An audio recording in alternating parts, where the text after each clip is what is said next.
ते विजय चौधरी यांनी फोनवरती बोलताना कॉल रेकॉर्डिंगमध्ये महिलांविषयी आक्षेपार्ह वक्तव्य केल्याच्या निषेधार्थ मुक्ताईनगर शहरात सर्व पक्षीय आणि सर्व समाजाच्या वतीने भव्य जनआक्रोश मोर्चा काढण्यात आला।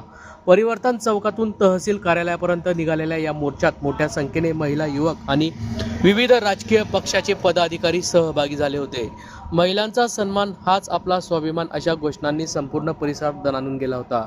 यावेळी ज्येष्ठ नेते एकनाथ खडसे, केंद्रीय राज्यमंत्री रक्षा खडसे, मंत्री पंकजा मुंडे, माजी खासदार डॉक्टर हिना गावित, ॲडव्होकेट रोहिणी खडसे यांच्यावरील आक्षेपार्ह वक्तव्याचा या मोर्चाच्या माध्यमातून निषेध करण्यात आला असून मोर्चानंतर तहसीलदार आणि पोलीस निरीक्षक यांना संयुक्त निवेदन देण्यात आले।